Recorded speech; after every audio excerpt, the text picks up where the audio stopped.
c'est Nono-chan. Vous le savez tous, Pokémon X et Y vont bientôt sortir sur 3DS. Nintendo s'est rendu compte un peu tard que Google risque de renvoyer de drôles de résultats lorsque les gens vont entrer la requête Pokémon X.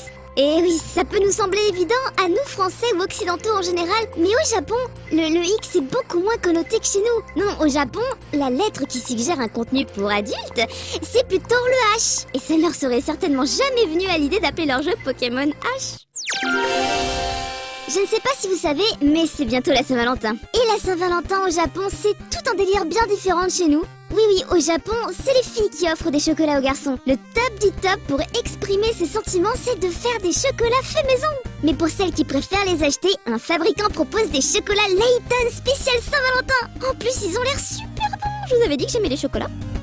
Tiens, ça fait longtemps qu'on n'a pas parlé de princesse Disney dans cette émission. Oh, ça va, pas la peine de râler comme ça les mecs, on sait qu'en vrai vous kiffez. Bref, l'artiste Claire Hummel, qui a notamment réalisé des concept art pour divers jeux vidéo comme Kinect Disneyland Adventures, s'est amusée à représenter les filles de l'oncle Walt, portant des costumes cohérents avec l'époque à laquelle l'histoire a été écrite, ou, si le film se déroule clairement à une époque précise, c'est celle-ci qui a été prise comme référence. Si vous aimez les jeux de voiture bien old school, vous serez sûrement séduit par l'appli Android Retro Road. Cette petite appli française est gratuite et affiche une route en fond d'écran. Différents thèmes sont disponibles, mais la feature qui tue, attention les yeux, c'est que l'angle de la route suit le défilement des icônes de l'écran. C'est vraiment très classe!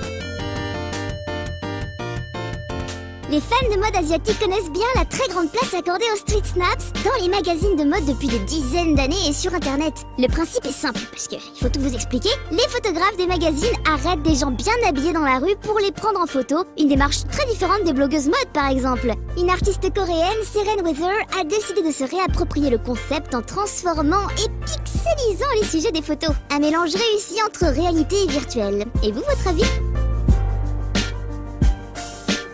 On termine avec une news tellement incroyable qu'elle a des allures de fake. Mais non, on dirait que c'est authentique jusqu'à preuve du contraire. Regardez, en Loire-Atlantique, un sculpteur a restauré les gargouilles d'une chapelle. Mais pas n'importe comment.